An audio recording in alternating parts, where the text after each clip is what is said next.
Hi, I'm Anna, and today I'm going to be discussing miscarriage and stillbirth. And the reason that I really wanted to make this video and this little series of videos to support women going through this really difficult experience is because I feel like it's an experience that isn't often spoken about. It's often kept really private or secret even, and often women feel quite ashamed when they're going through this, and that can feel really lonely and quite isolating.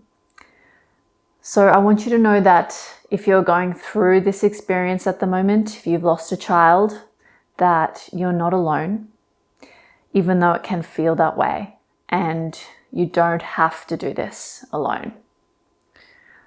So not too long ago, I went through a miscarriage myself at 12 weeks pregnant, and it was a really, really difficult time for me. It was a very wanted pregnancy, a planned pregnancy, and something that I had wanted and been planning for a long time after I had quite a difficult and traumatic birth with my first child, who now is 10 years old, my 10-year-old daughter. And for me to even get to a place where I could even consider having another child took a lot of work and sort of self-development and reflection.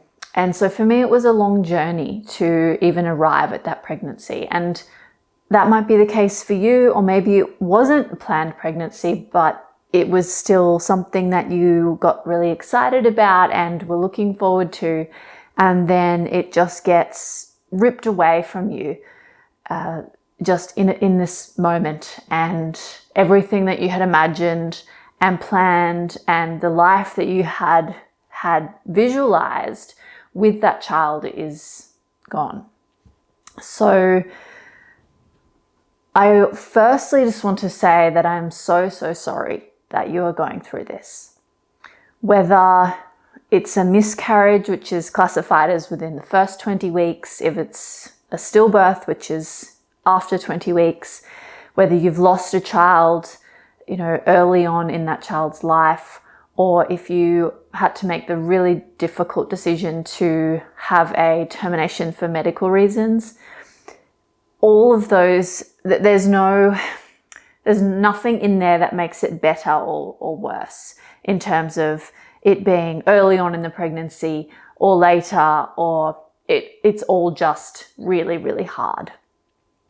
And there's a real sort of unwritten rule, or at least an encouragement in our society that, at least especially in the Western world, that we should keep our pregnancy sort of secret until 12 weeks.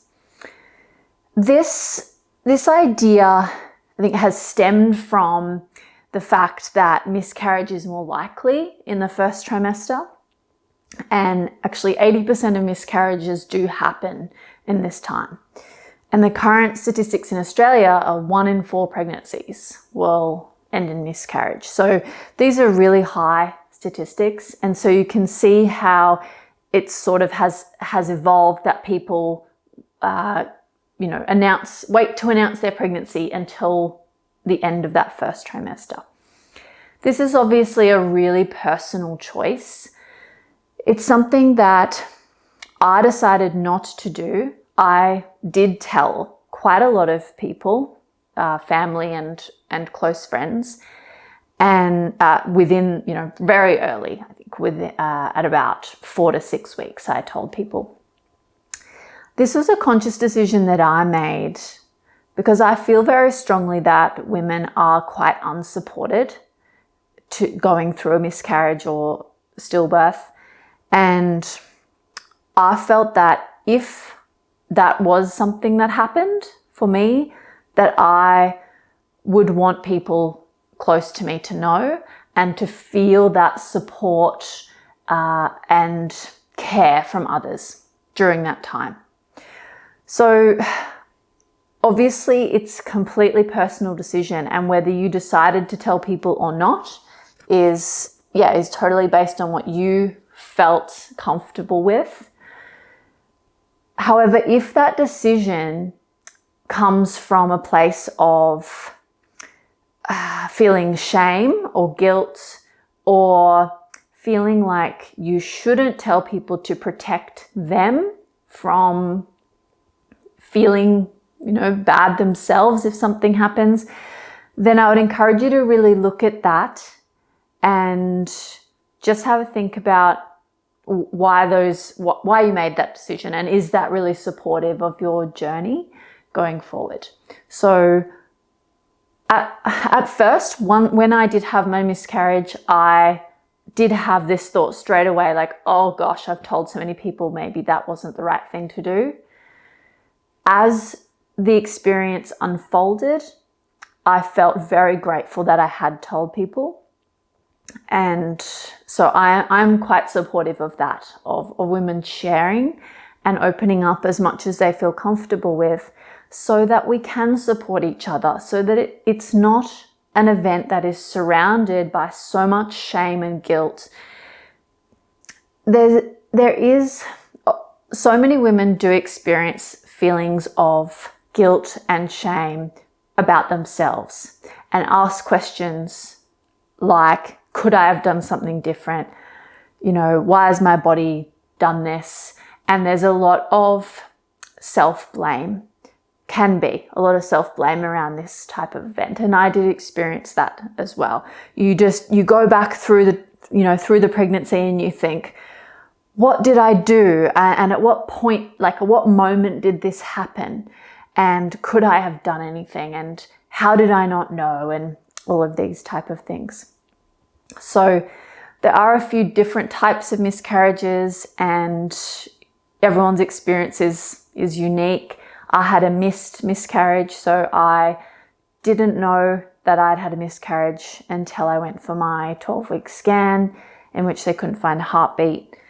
In other types of miscarriage, you will just experience bleeding and passing of tissue. You won't necessarily be able to see or tell that the baby has passed.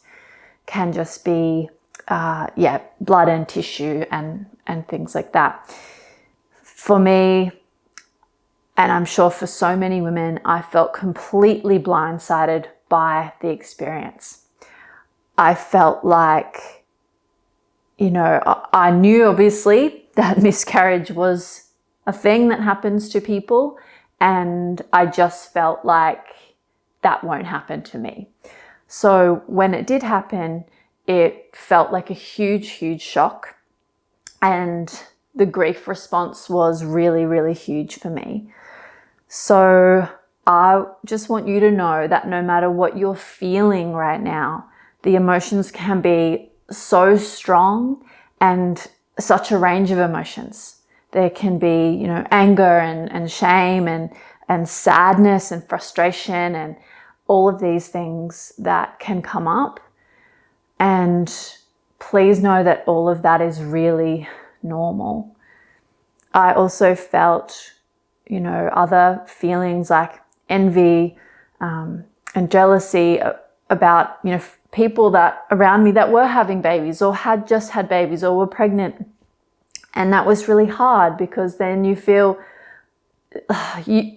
this sort of all this conflicting things about, well, it's not that you don't want them to have their own baby and their beautiful experience, but it just feels really hard to see that, because that's everything that you wanted and thought that you were on the road to having. So all of those feelings will come up. For me, the tears just flowed and flowed and flowed, and